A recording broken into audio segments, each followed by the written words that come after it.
I'm Don Ennis. Welcome to another episode of RiseUP. This month, a very special guest who we promised we would be bringing you last month, but something got in the way, a stomach bug. Mary Fay is a town councillor. She ran for the State House this past November and has been serving in our town for many years. She's also something that many people don't see every day, which is a Republican who's LGBT. Welcome, Mary. Thank you, Don. Great to be here. I'm so glad that you joined us, and I'm sorry we didn't have you last month. We actually have a little clip that I'm going to show right now that shows I interviewed your chair. I hope it was cooperative. Well, we actually were lucky. We didn't have to talk to the chair. We had an interview I did with you last month, in November on Election Day. Yes. And what was really great about our discussion was you talked about how being LGBT is not really part of your whole political outlook or campaign. It's just who you are. Right. Can you tell us more Absolutely about that? Absolutely right. I'd love to. I hope eventually the society gets to the point where we don't discuss matters of identity politics, that it just doesn't matter. People are people and they're all treated equally and we're all in the running for whatever we want to do with our lives. And let's be specific, you're not really LGBT, you're lesbian. Right. Because you're not lesbian, gay, bisexual, right, transgender. But I was just putting the whole picture together, and Right. that goes for race, that goes for religion, that goes for gender. I just wish that we were at the point, and we're getting closer every day, by the way. Things are a lot better now than they were, say, when I was growing up. I just think it's part of who you are, of course, and you don't disown it, and you don't deny it, and you don't ignore it. But we're a lot of things. I'm a mother, I'm a wife, I'm a daughter, I'm a sister, and that's just another dimension of my life. You're also a Republican, and you ran both as a Republican, as an endorsed member of the Independent Party. I did. Now, tell us about how that works. How can you be LGBT and GOP? Yeah. Well, I think if you go back a little bit more in my history, for a large portion of my life, I was a registered Democrat. And I grew up in a household where my father was a Republican, or is, and my mom is a Democrat. Boston and New York. So we were used to the conversations and the ideology being expressed in the household and at dinner tables. And I think most young people, they identify with one party when they register to vote at 18. So I chose the Democrat Party. But it's interesting how our household worked. I have 3 siblings, and 2 are independents. And my brother, who was in the Air Force for a number of years, pilot, he is a Republican. So I think we've all kind of found our own way. You all evolved, you mean? Yeah. And getting that kind of discussion going in a very civil, very, unvarnished way. And we were able to have those discussions at the dinner table without it being vitriolic or negative or attacking or calling people names. Which is the opposite of what we're seeing in our political climate right now. So as I got older, I started to, I don't know that people really know what a Republican stands for. And I think that's part of the problems. They're not very good at their brand and their message. But I felt very included in the party. We're definitely about the individual and empowering the individual and making sure that the individual has the liberty and freedom to, go after what they want in life. And fairness and responsibility are a big part of the message. So I started to become more conversant with that as the Democratic Party, especially in Connecticut, got more left. And I just felt, the middle class was getting left behind, didn't really have a voice, and I wanted to help grow the middle class and get people out of poverty, and just the principles that were in place with the Democrats weren't working. Now, in truth, Democrats found their voices last election cycle. Mm-hmm. They came out in record numbers. West Hartford had record turnout, not just in West Hartford, but throughout the state. West Hartford led many cities in terms of its turnout, overwhelmingly Democratic. Unfortunately for your campaign, it didn't turn out the way you had expected or hoped. Do you feel that was a failure of the message? Was it a failure of branding? Was it just because people didn't want to see another Republican? What was it? Well, I think it's very challenging, and I was willing to embrace the challenge to run as a Democrat in West Hartford. The numbers just simply aren't there. To run as a Democrat? Right. I mean, as a Republican. Excuse me. Thank you, Don. It's early. Haven't had enough coffee yet this morning. This isn't coffee. To run as a Republican. So the numbers. Look, so I'm very proud of where we ended up. I'm not happy with the result. Of course, I wanted to win. But, just by looking out at the other candidates in West Hartford, of which there's 3 state reps, 2 were unopposed. because it is difficult. And my district that I ran in is the most challenging. So we've got triple the number of Democrats that we have Republicans.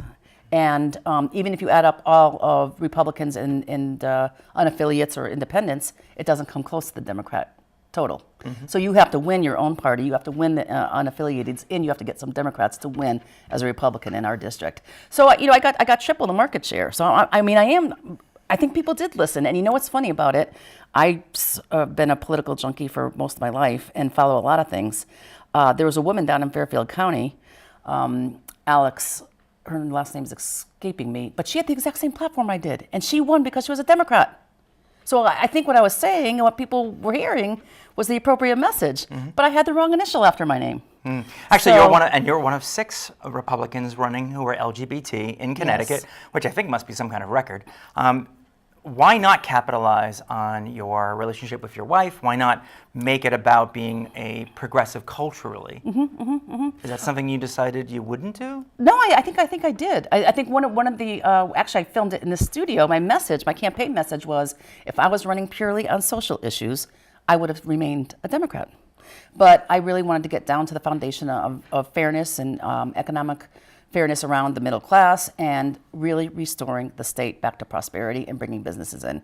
And that was not the message that the Democrats were communicating. Well, the critics of yourself and Bob Stefanowski, who lost the governorship, were basically saying that there wasn't enough detail, that Stefanowski and yourself lacked a clear vision or a plan. Do you feel that's fair? No. In fact, I know somebody who was married to the incumbent before Jillian in this seat, who voted for me because of my plan. So I wanted to eliminate the estate tax, eliminate the gift tax, and lower the corporate tax. It was completely different than Stefanowski's. I don't think you can touch the income tax for a while. That's a great aspiration to get to, but the numbers don't work for that either. So, my background is finance. I know the numbers, I know the budgets, I know what is going on with the benefits and pensions, and they need reform. They do need so reform. I think we had very good messages. Certainly people who know me were very comfortable with my social stance and protecting, minorities. So I felt very comfortable, and I don't like losing, but I'm very proud of the numbers that I was able to put up. And I think Stefanowski really did very well in the state. I mean, up until the day after Election Day, it looked like it could go either way. So there certainly were voters, including Democrats, who did not want Ned Lamont to be governor, and yet he is our governor. He is. Will you support Ned Lamont? You mentioned Jillian Gilchrist, who succeeded in her campaign. Yeah. Will you support Jillian? Absolutely. I want to support anybody who wants to move the state forward and help us all benefit in that way. So of course, I respect the leadership.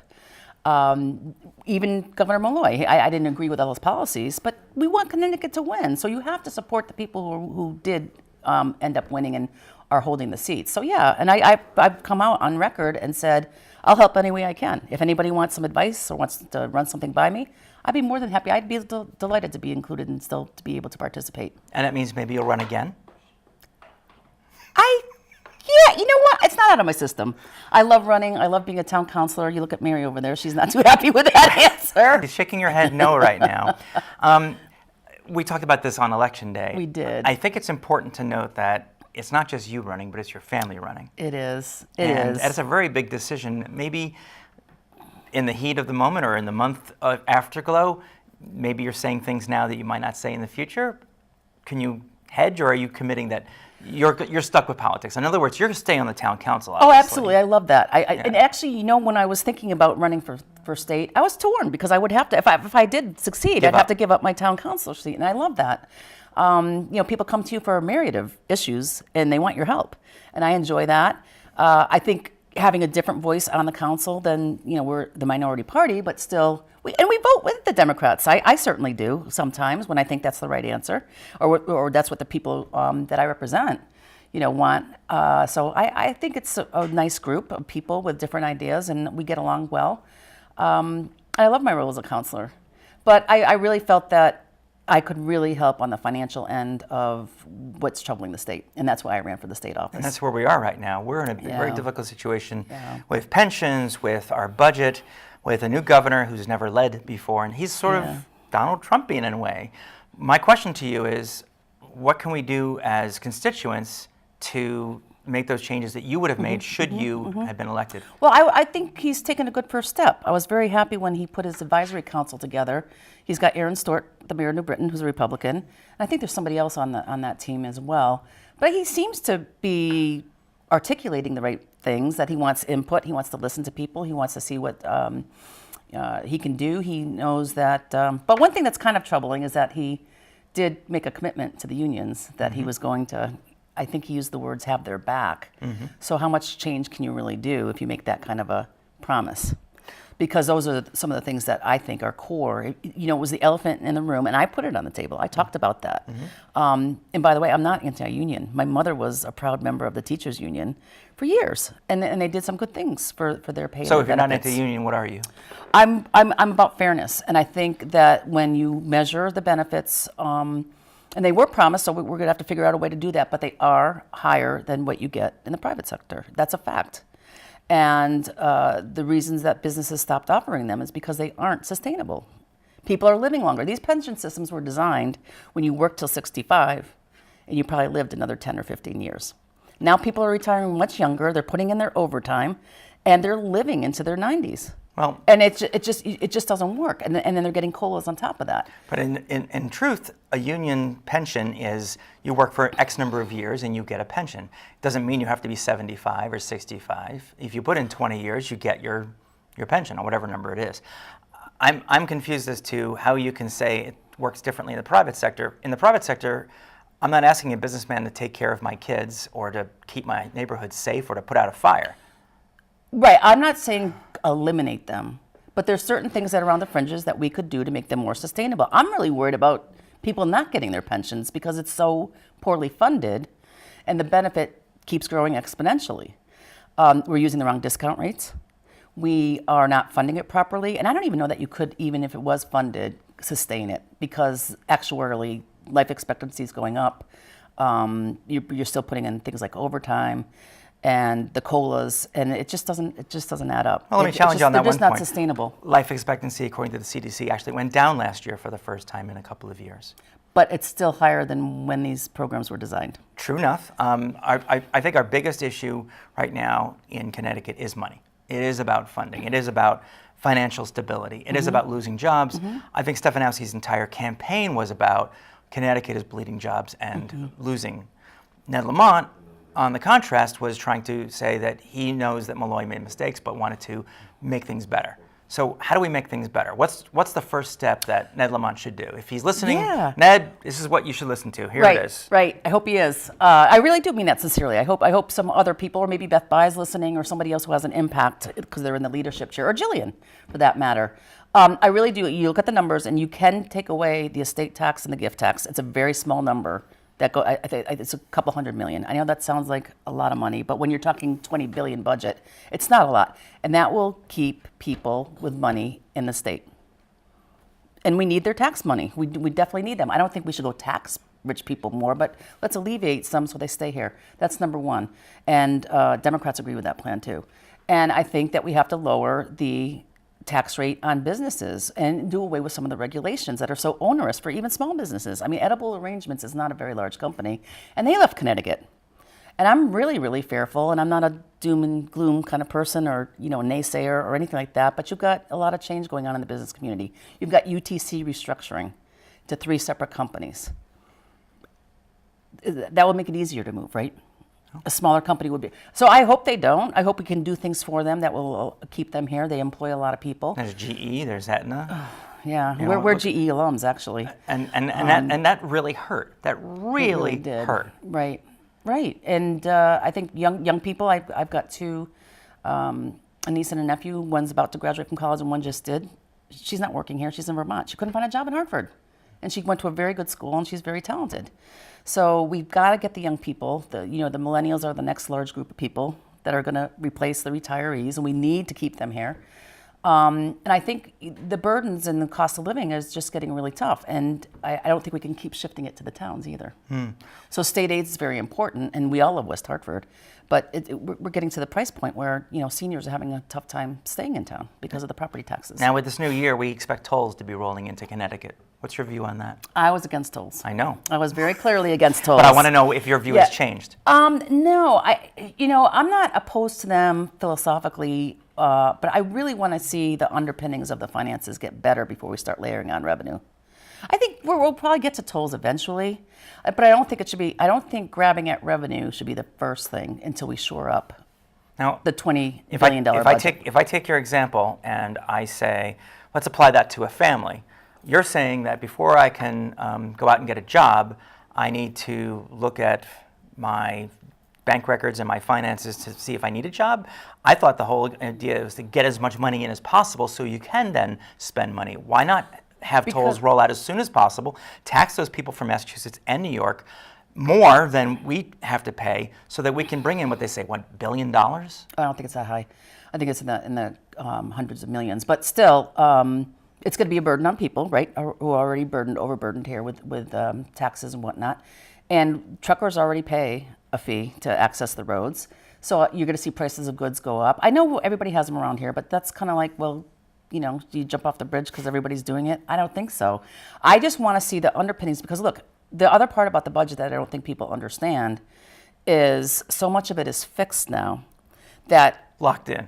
Yeah, and until we reform, right? And we're still continuing to take on bonding, which is another fixed cost. Mm-hmm. We're taking the liabilities and we're rebonding them to extend them even further out. So that's not a recipe for getting better. And I'm just fearful because every time we've done, whether it's the lottery or casinos or other revenue enhancing things, it really hasn't helped where they were intended. Because that money has been shifted somewhere else. Correct. Is the problem. That's more why I'm not for tolls right now. I think they're inevitable at some point, but I really want to see the focus be on, the structural issues that need to be addressed and getting businesses back to really want to be in Connecticut. I love Connecticut. I can't say anything bad about it. I love the location. I love the beach. I like the mountains. Everybody skis here.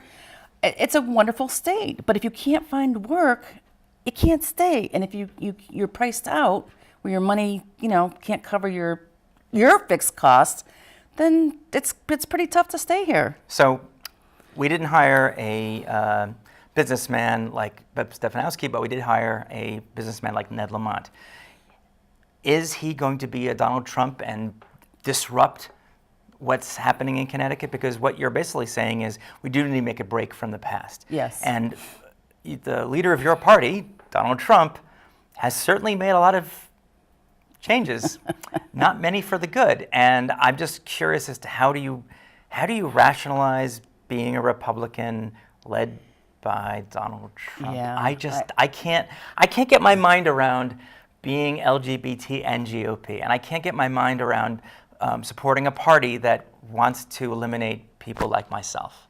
Well, that's completely wrong. I mean, not what you said. I mean, but that would be completely wrong, and I don't think that would ever happen because I think he'd get pushed back up the what. Well, so Trump. All right. So I was running on state issues. Okay. I was running for Connecticut. I understand. But Donald Trump is not going to save Connecticut or bury Connecticut. But he's still president of Connecticut. Yeah, I agree. And he's president of all the states, 49 other states besides right. Connecticut, including Connecticut, which has great protections for people like me.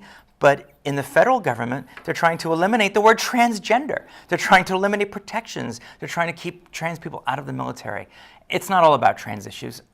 Same-sex marriage is threatened nationwide by the people who are advising Donald Trump and Vice President Mike Pence. So again, all I'm trying to understand is how do you stay Republican and still identify yourself as a lesbian?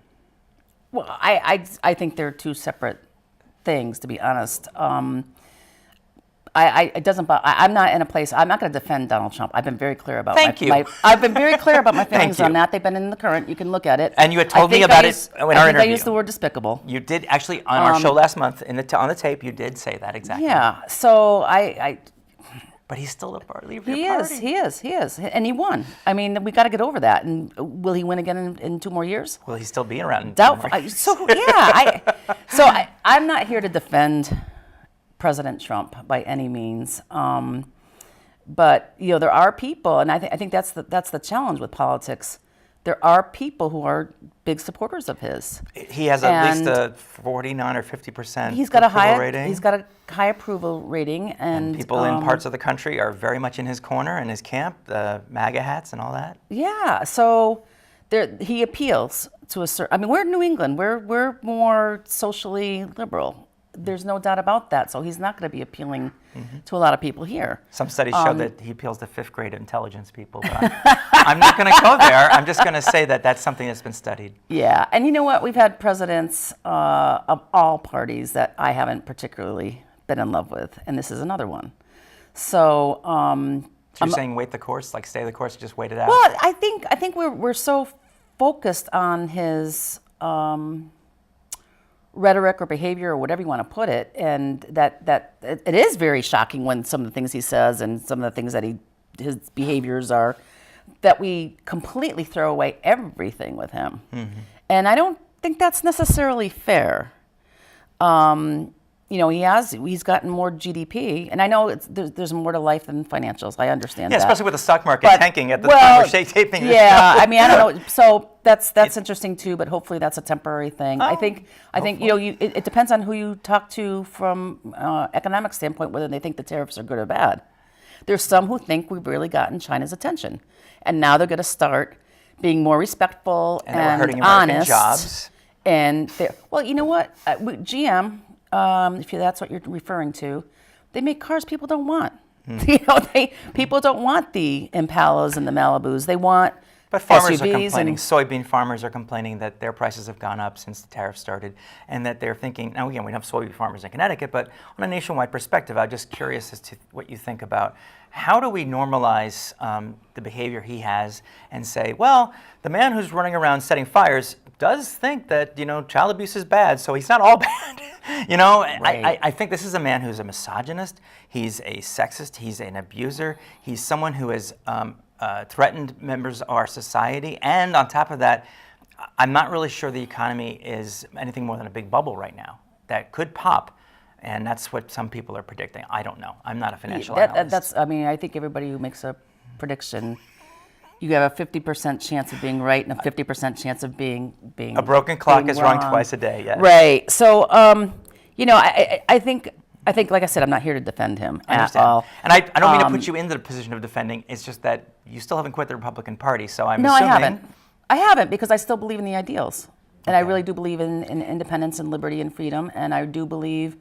And your show's called Rise Up. I want to raise people up, and I think the best way to do that is to grow the middle class. Why are we keeping people, at the lower echelon? We can't. We got to do more and get people better trained and more educated and into better, safer situations, and so that we don't keep repeating it. I mean, this poverty problem we've had is generational now. So if you're born in poverty, it's a very hard chance to get out. And you used to have upward mobility, and you used to have, middle class become upper middle class. And now everybody's kind of stuck.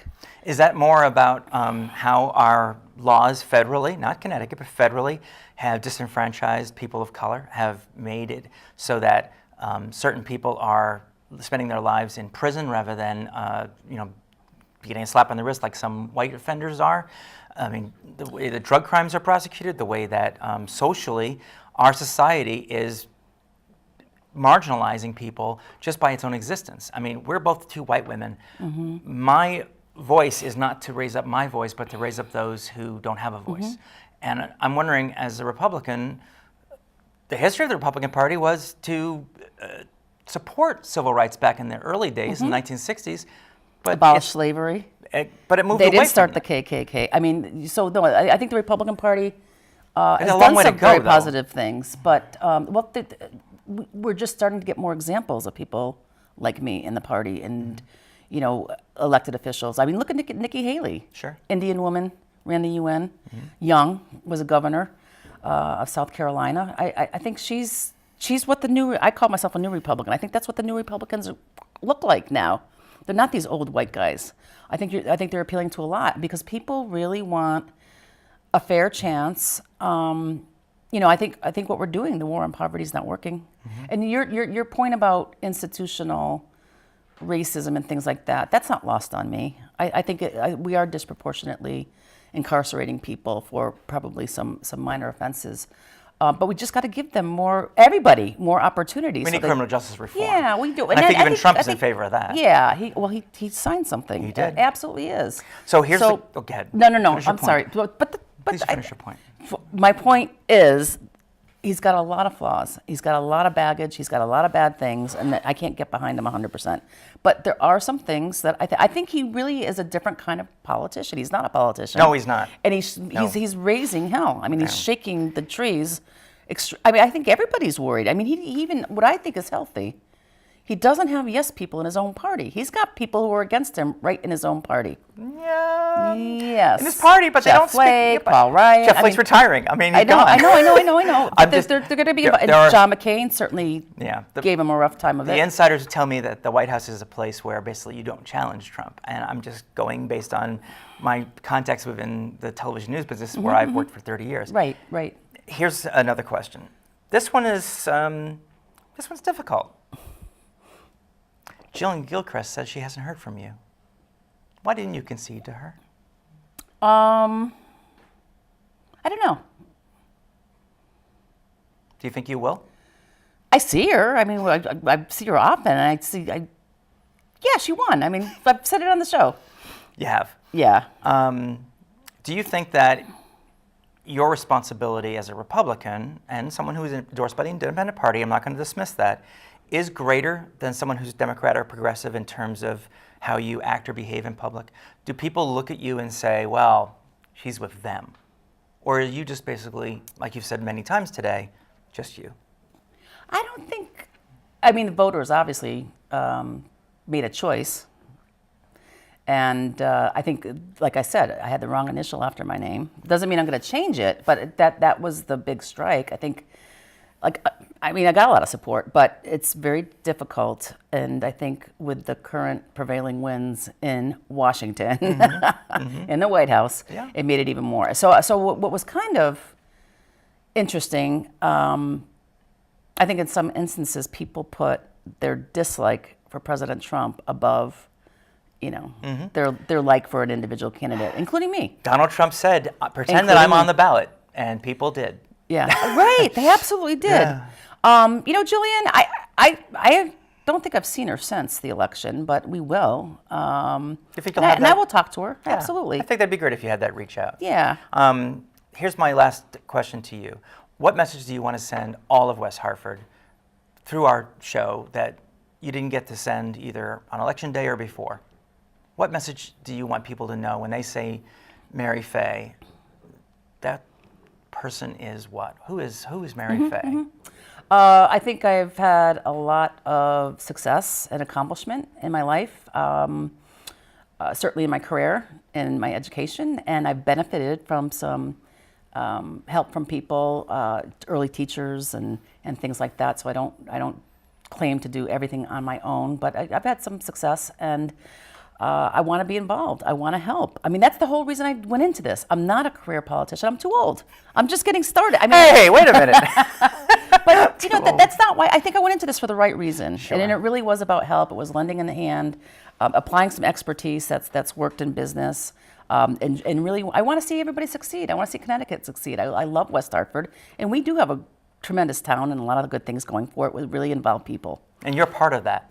Yes. I am very glad to have you as my Yes, first I was- Republican guest on Well, RiseUP. hopefully it won't be the last. I was going to say, why don't you spread the word? I'm not too terrible, right? No, it was great. It was good. Well, thank you very much, Mary. Thank you for joining us and rising up. I want you to go to our website, lifeafterdawn.com, right here, so you can find out more about Mary and find out about the new magazine coming to Connecticut, Connecticut Voice. All the details are on Life After Dawn. Please like, share, and subscribe, and we'll see you next month. Happy holidays.